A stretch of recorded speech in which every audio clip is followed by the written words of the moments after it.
Thank you so much for taking out time for this India News Munch. Three state elections in which one state you were personally invested. Big results for Rajasthan. How did the success happen, sir?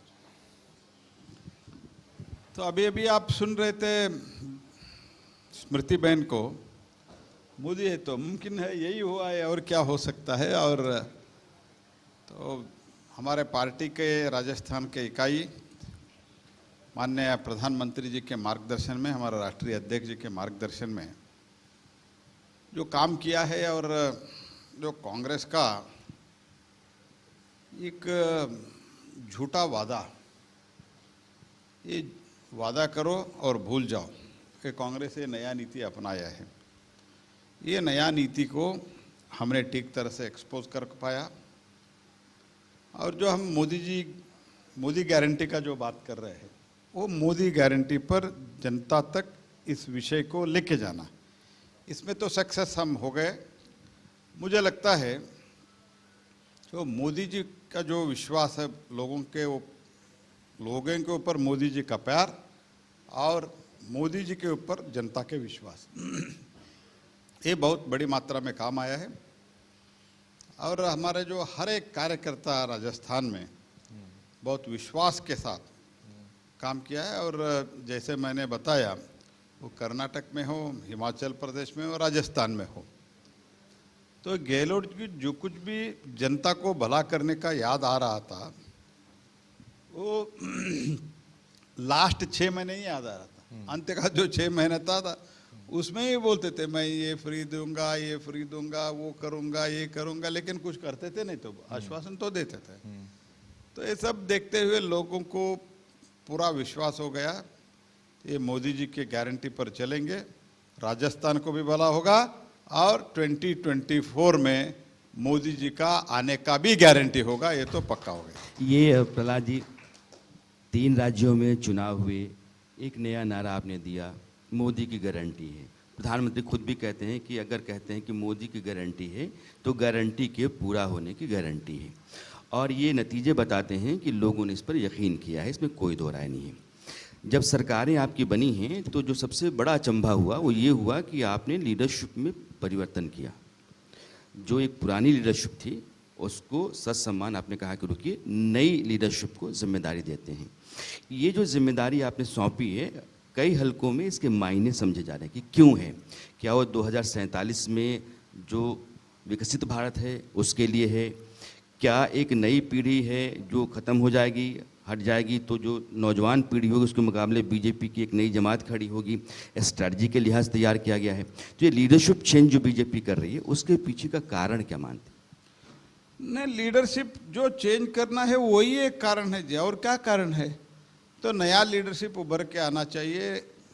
हमारे जो युवा है, हमारे जो नया leadership आ रहा है, उसमें तो नया आइडिया आता है। और जो 20 वर्ष से 25 वर्ष से लीडरशिप अपने अपने प्रदेशों में लीडरशिप किया है, उनका तो पूरे पार्टी का जो उधर परफॉर्मेंस है, पार्टी का बढ़त है, उसमें तो उनका योगदान है, वो तो इनकार नहीं कर सकते। लेकिन हमारे पार्टी परिवार के पार्टी नहीं है, इसके कारण 20, 25, 30 वर्ष के बाद नया लीडरशिप उभर के आना, नया सोच आना चाहिए, नयापन आना चाहिए, सो दैट एक हमारा 2047 का जो आइडिया है उसके लिए तो कंट्रीब्यूशन होता ही होता है। उसके साथ ही साथ एक नया सोच के साथ हम आगे बढ़ सकते हैं, क्योंकि हमारा जो हर एक कार्यकर्ता, उनको एक सामर्थ्य रहता है, लेकिन उनको कभी कई अपॉर्चुनिटी नहीं मिलता है। वो अपॉर्चुनिटी देने का काम भारतीय जनता पार्टी कर रहे हैं। उसका भी जो हमारा प्रदेश का नेतृत्व है सहर्ष से स्वीकार किया है। वो भी तो ये कांग्रेस में सोच सकते क्या? तो ठीक है, अगर बाय चांस आप एक पल के लिए इमेजिन करो, कांग्रेस में राजस्थान में अगर कांग्रेस फिर से जीत के आते तो गहलोत को शिफ्ट करना इतना आसान होता था क्या? लेकिन मोदी जी का आज के दिन में, मोदी जी का सोच है नया लीडरशिप को लाना, नया व्यक्तियों को पार्टी में लाना और नया सोच के साथ, नया आइडिया के साथ नया भारत के तरफ लाना, ये भारतीय जनता पार्टी का और मोदी जी का सोच है। Sir, is this the transition that you're seeing? Transition is imminent. You have to do the transition. But is it a lesson learned from Karnataka? Because you did the change 1 year to go for elections. It didn't pay dividends. So you won the elections and now the changes are happening. Is it a lesson learned? मैं sir JP के इस बात को थोड़ा सा बढ़ा करके फिर आपसे सवाल रखता हूँ।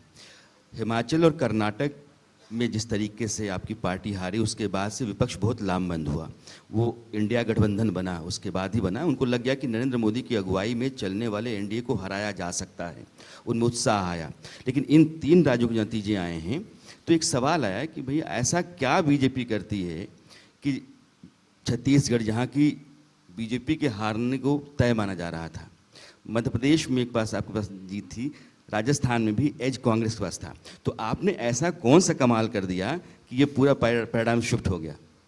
देखो जी, हारना तय आप माना था, हमने नहीं माना था। तो पहले तो आप एक समझ लीजिए, तो जो मीडिया में, सोशल मीडिया में ये जो चलाते थे और जो सर्वे वगैरह वगैरह आप बोलते थे, आप करते थे, हम तो थोड़ी करते थे। मुझे तो कई चैनल जो एग्जिट पोल भी दिखाया था, सर्वे भी दिखाया था, राजस्थान में भी मुझे कहता था नहीं जी बहुत टफ है, क्लोज कॉन्टेस्ट, ऐसे मुझे बताते थे। शायद आपके चैनल के भी व्यक्ति आके मुझे बताया था अब थोड़ा क्लोज है, तो मैंने बोला ठीक है। लेकिन मैंने 25 को शाम को मैंने हमारे राष्ट्रीय अध्यक्ष जी को मैंने एक मैसेज भेजा था, हम 115 से 135 तक जा सकते हैं, हमको किसी को इंडिपेंडेंट पर और किसी पार्टी पर निर्भर होने का कोई नौबत नहीं आएगा, हम हमारे पार्टी जीत रहे हैं। और ऐसे ही जब मैंने बात की मानसुख मांडविया जी के साथ, और वो माथुर जी उधर हमारे प्रभारी थे, तो वो लोग भी बहुत कॉन्फिडेंट थे। तो आपको लगता था मध्य प्रदेश में बहुत टफ हो रहा है, तो वी आर वेरी कॉन्फिडेंट। तो इसीलिए मुझे ये नहीं लगता है कि तो राजी, आपकी बात से एक सवाल आता है, अगर आपके पास एक राज्य की जिम्मेदारी मिली और आपने वहाँ ये तय किया कि नहीं मुझे इतनी सीटें तो मिल ही रही हैं, आपने पार्टी नेताओं को बता दिया कि हमको इतनी सीटें मिल रही हैं, 2024 में चूँकि आप स्ट्रैटेजी भी समझते हैं, मंझे हुए पॉलिटिशियंस हैं, राजनीति में लंबे समय से हैं, 2024 में आपकी पार्टी को कितनी सीटें मिल रही?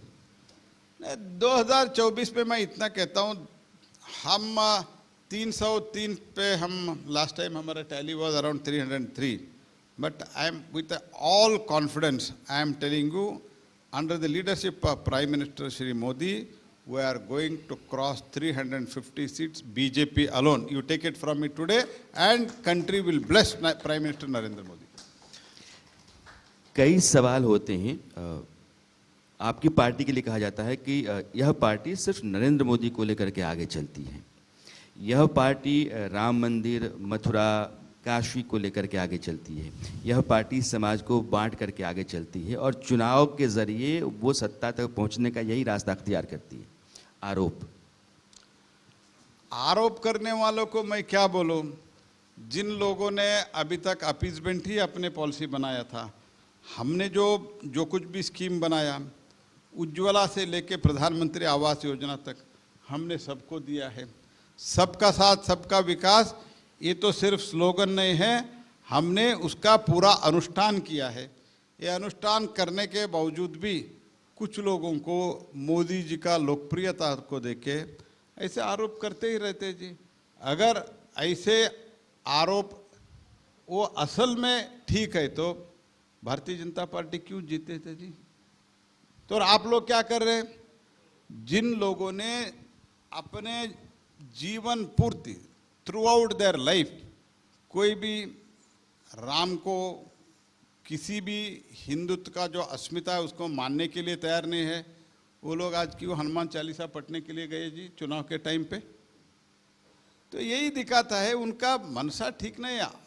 तो मैं एक चीज़ कहता हूँ, राम मंदिर हो, डेवलपमेंट हो, ओवरऑल जो जनता के लिए, जनता के एम्पावरमेंट के लिए जो हम स्कीम बना रहे हैं, ये स्कीम हम गरीब कल्याण के लिए करते हैं। ये काम हम करते हैं, वोट हमारा बाई प्रोडक्ट्स है। उनके लिए सोच क्या है, वोट के लिए काम करते हैं, वोट के लिए जो कुछ भी करना करते हैं और काम जो है वो है बाई प्रोडक्ट है। हमारा ऐसा सोच नहीं है, हम काम करते हैं मोदी जी के नेतृत्व में, वोट बाई प्रोडक्ट है हमारा। क्योंकि हम जनता के साथ मिलके काम करते हैं, उसके कारण जनता हमको वोट देते हैं। ये तो सिंपल फॉर्मूला है। तो basically there is a difference in the thinking. Our thinking is that we should work for the people and people are naturally the people are with Narendra Modi and their choice is Narendra Modi and Bharatiya Janata Party. Sir, you have reaped rich dividends because of Modi guarantee schemes in 3 states. Congress has come in 2 states, in Telangana and Karnataka, on guarantee schemes. Do you think it's working out for them? See, I don't agree that only on the guarantee Congress has come in Karnataka and Telangana.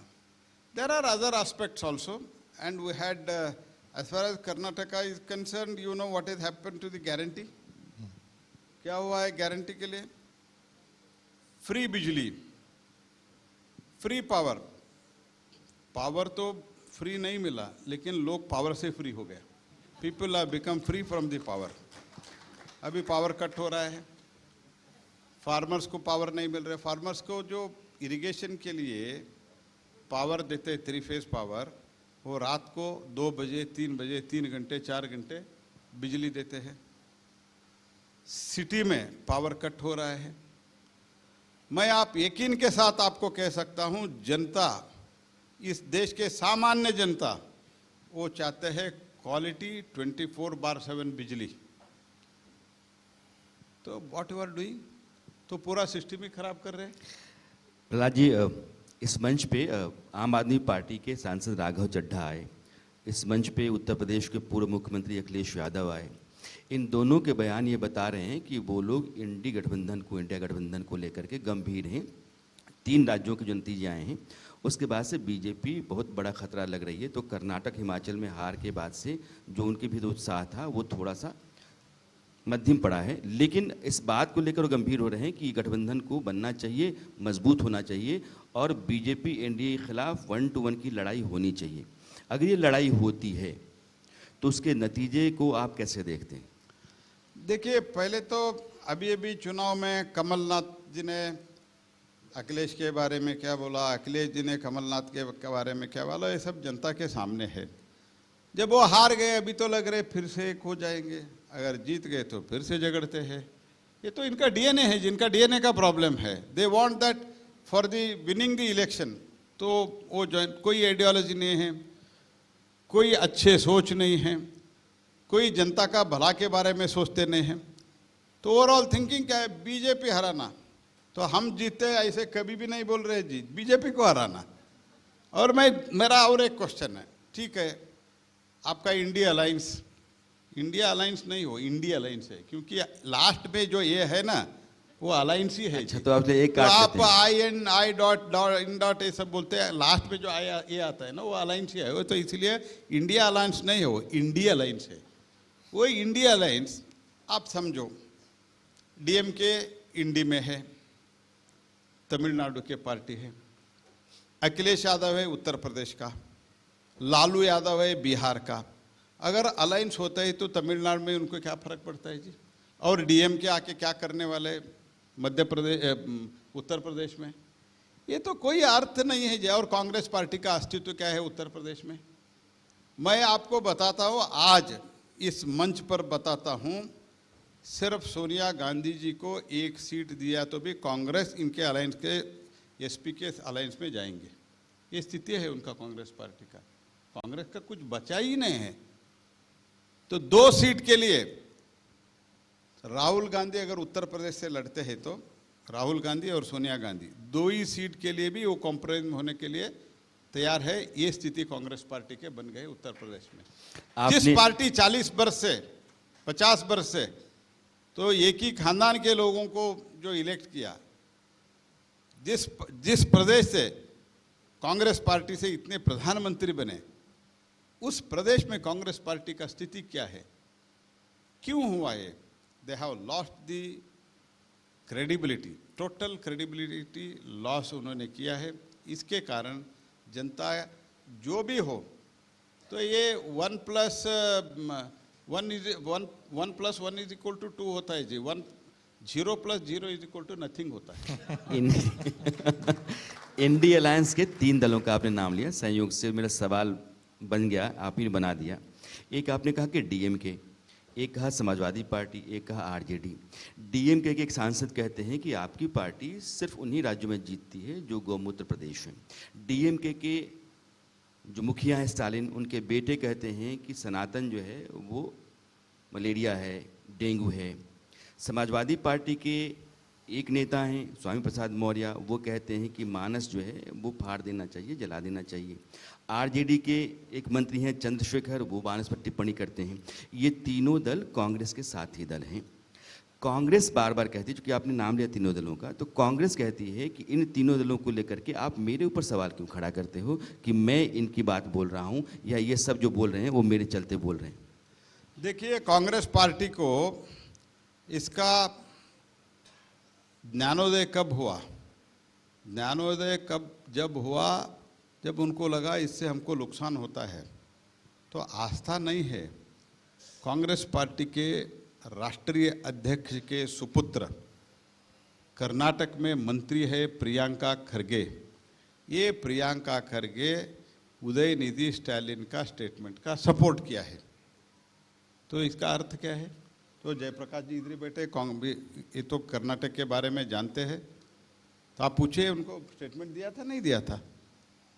तो जब सारे देश में जब ये विषय उठा कि सनातन धर्म के बारे में ये लोग बात कर रहे हैं और किसी के बारे में बात कर और किसी अन्य धर्म के बात करने का ताकत भी नहीं है, लेकिन सनातन धर्म के इसको डेंगू ऐसे कुछ गाली ये तो देते हैं।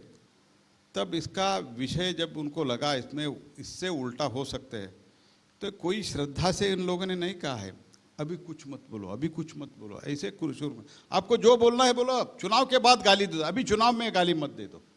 ये इनका स्थिति है। गहलोत ने भी कंडेम नहीं किया है। एक तरफ कमलनाथ वोट के लिए हनुमान चालीस के लिए पठन के लिए जाते हैं, इस तरफ ये बोलते हैं उसका खंडन स्वयं राहुल गांधी नहीं करते हैं। तो कांग्रेस अपीसमेंट, एंटी हिंदू और भ्रष्टाचार। अभी तक धीरज साहू के जो घर में मिला है, क्या एक्शन हुआ है? कुछ भी एक्शन नहीं हुआ है। बोलने का धैर्य भी नहीं है कांग्रेस पार्टी के नेतृत्व में। वो किसके लिए वो धैर्य नहीं है, ये सब लोग इधर जो बैठे हैं ना, और सारे जनता जानते हैं कि why they are not able to take action against mister Dhiraj Sahu. आप इशारा दे रहे हैं? मैं तो इशारा नहीं दे रहा हूँ, लोग जानते हैं। मैं तो इतना मेरा विश्वास है, मुझे पूरा विश्वास है। Sir, you seem to have caught Mallikarjun Kharge on the wrong foot when you talk about caste census. He said he clubbed you and DK Shivakumar as one. What is the party stand? When is it going? 1931 is the last caste census we had. So as a party, our Home Minister has made it clear in a very recent occasion. I do not want to add anything more on that. But as far as what Mr. Kharge has said, ये तो Congress party का स्थिति देखो जी। तो Congress party ने जब सिद्धरामैया जी ने पहली बार मुख्यमंत्री थे 2013 से 18 तक, तब उन्होंने कास्ट सर्वे करवाया था। तो इस बीच में तो उसका कुछ कारण से रिपोर्ट नहीं आया। तो अंत में हमारे जो सरकार अभी 2023 में हम हार गए, उससे पहले 1 बरस पहले कहीं उसका रिपोर्ट आ गया। वो रिपोर्ट आने के बाद अभी इसका मैं पब्लिक करता हूँ, इसको सार्वजनिक करता हूँ, सिद्धरामैया ने कहा। स्वयं डीके शिवकुमार उसका अपोज करता है। तो जब ये चर्चा चल रहे थे, ओबीसी बहुत बातचीत चल रहे थे राज्यसभा में, सुशील मोदी जी ने कहा आप कर्नाटक में इसमें सार्वजनिक इस रिपोर्ट को कब कर रहे हैं? खरगे जी बोलते हैं तो उसके लिए कुछ रिएक्शन नहीं था। मैंने बोला आपके उप मुख्यमंत्री विरोध कर रहे हैं। तो खरगे जी क्या बोलते हैं, उप मुख्यमंत्री आपका है, तो उप मुख्यमंत्री बनाया राष्ट्रीय अध्यक्ष खरगे जी, और मुझे बोलते हैं आपका ही है इसलिए विरोध कर रहे हैं। मैंने बोला हमारे है तो कांग्रेस सरकार में उप मुख्यमंत्री हमारे आदमी है, तो आपने रखा क्यों जी? उनको हटा दीजिए ना। क्या क्या बात करते हैं, कितना इररिस्पॉन्सिबल है। Sir, since you spoke about Karnataka, though they have 135 seats, you have Kumaraswamy as your NDA partner now. So he makes constant announcements that this government is going to collapse in December. Now he's given deadline of March. See, on what basis he is telling that, or some other leaders are also telling. At least I have advised my party people. I have made a request. I am not that big person to advise, but I have made them a request not to make such statement. I do not endorse that. People have given them a mandate for the 5 years. I only expect them to perform and do something good for the poor people of the Karnataka. And we are not interested in the game of all this Breaking the government. breaking the government or making the government to unfunctional, something like that. I want that they should do well for the people of the poor people of the Karnataka. I expect them to the good governance. Today what they are doing is absolutely, I am sorry to use the word, nonsense. तो कोई law and order नहीं है, किसी एक तो free बोलते हैं, free का भी कुछ व्यवस्था नहीं है, तो पब्लिकली अनाउंस किया है. You take it from me, people who are sitting here, whatever statement I am making, you please try to understand. Mr. Siddaramaiah has announced, DK Shivakumar has announced, हम अभी फ्री दे रहे, guarantee दिया है, free दे रहे, इसलिए हम सड़क नहीं बनाएंगे, हम अस्पताल नहीं बनाएंगे, स्कूल को रिपेयरिंग के लिए, स्कूल के नया बिल्डिंग के लिए पैसा नहीं देंगे. कोई भी एमएलए आके हमारे पास पैसे के लिए, फंड के लिए मत आइए. We cannot construct the road. जून में, लास्ट जून में बारिश ज़्यादा होके बहुत सारे रास्ते सड़क खराब हुआ है. स्पष्ट बोला है अभी अप्रैल तक हम पैसा सड़क के लिए दे नहीं पाएंगे. जी. क्या is it the development? How can you were, and there is a power shortage. We are supplying enough coal to them, and government of India from its grid we are ready to give the electricity, but they are not supplying the electricity. Why? So ये स्थिति में लाना है क्या? हमको जो भी देना है, क्वालिटी इलेक्ट्रिसिटी देना है, क्वालिटी इंफ्रास्ट्रक्चर देना है, क्वालिटी हेल्थ केयर देना है, उसके लिए एम्पावरमेंट के लिए जो करना है वो करना है. तो ये लोग क्या बोल रहे हैं, पूरा सड़क बंद, इंफ्रास्ट्रक्चर बंद, सब कुछ बंद. ये स्थिति प्रहलाद जी, ये फ्रीवीज का मामला बार बार उठता है और कोर्ट ने भी कई बार हिदायतें दी हैं कि ऐसा नहीं होना चाहिए, फिर भी होता रहता है. अभी आपने भ्रष्टाचार, करप्शन का मामला उठाया और धीरज साहू की बात कही. 300 करोड़ से ज़्यादा उनके यहाँ कैश मिला है. आपने इशारा भी दिया कि वो पैसा किसी और का भी हो सकता है. प्रधानमंत्री करप्शन को और वंशवाद को निशाने पर रखते हैं और लंबे समय से निशाने पर उन्होंने रख रखा है.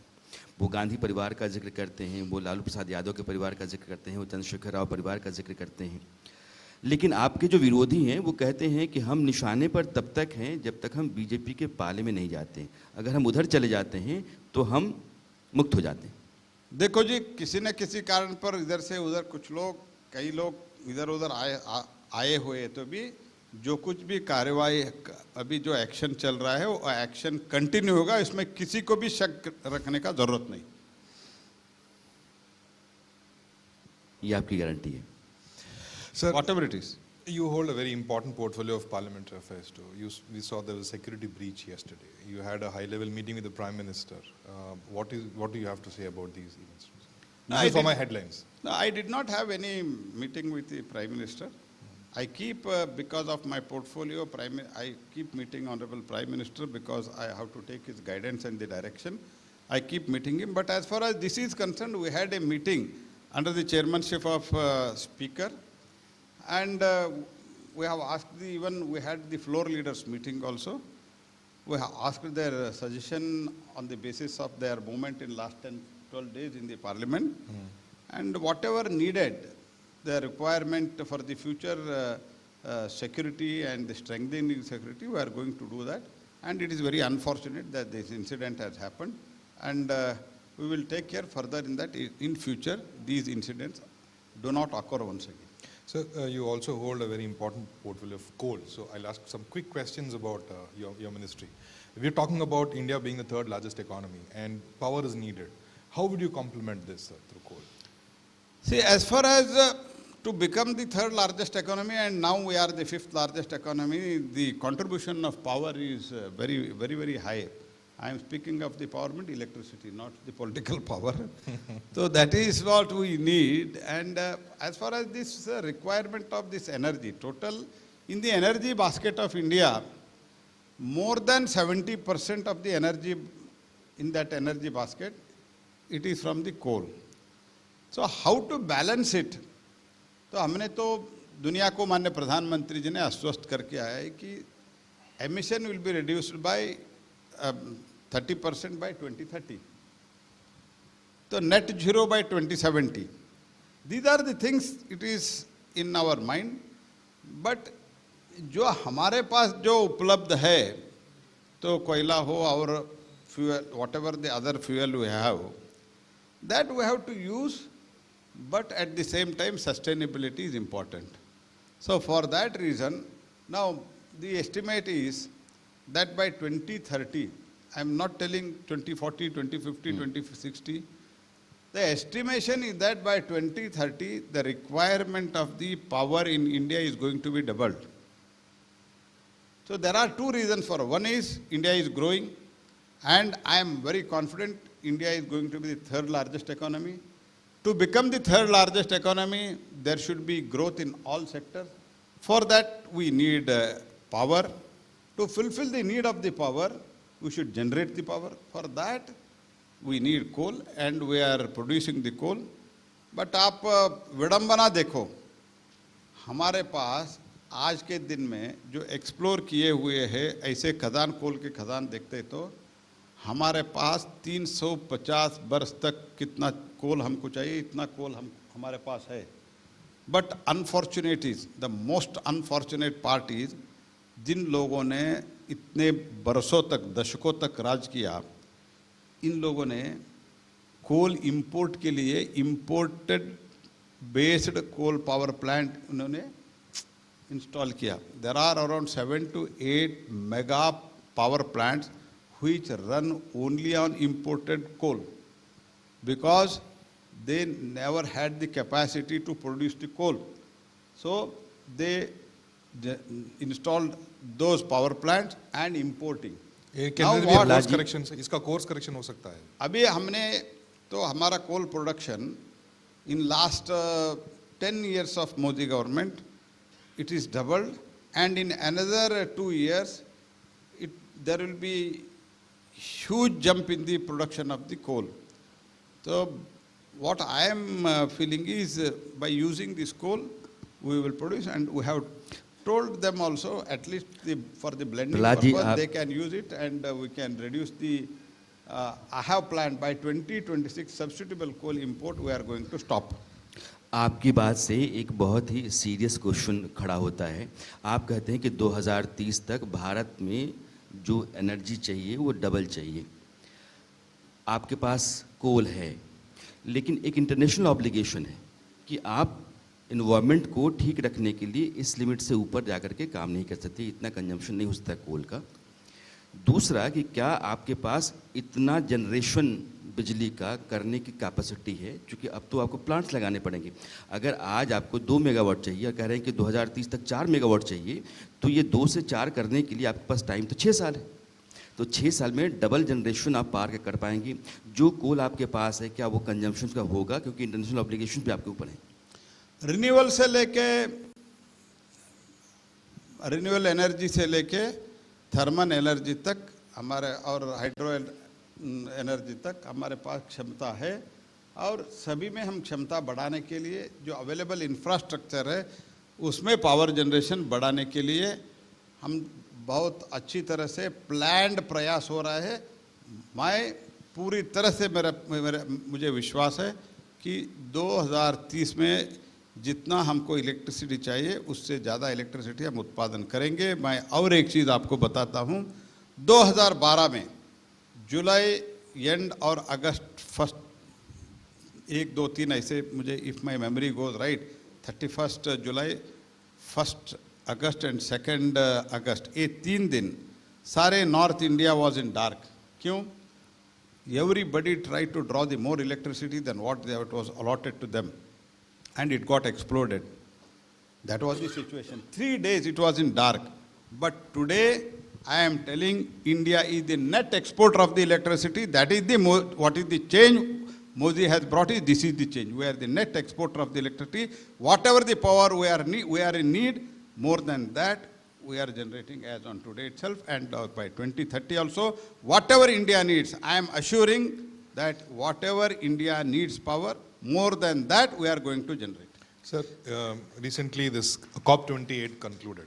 What are the main takeaways from the COP28? No, I think Mr. Bhupendra Yadav is the best person.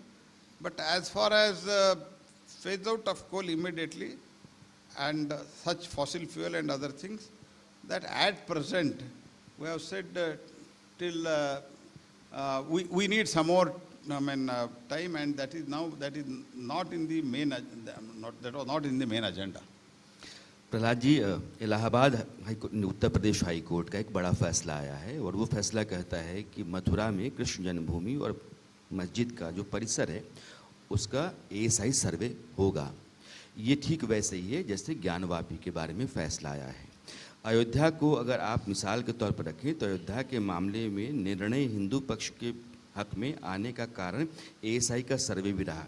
जब ASI को लाया गया, उसने सर्वे किया, उसके बाद नीचे से जो अवशेष मिले उसने बहुत मजबूत किया हिंदू पक्ष को। ज्ञानवापी और मथुरा, इन दोनों में अदालती आदेश को यह माना जाता है कि इसके पीछे भी बीजेपी है और वो ज्ञानवापी और मथुरा इन दोनों का निर्णय भी वैसा ही चाहती है जैसा उसने अयोध्या में चाहा।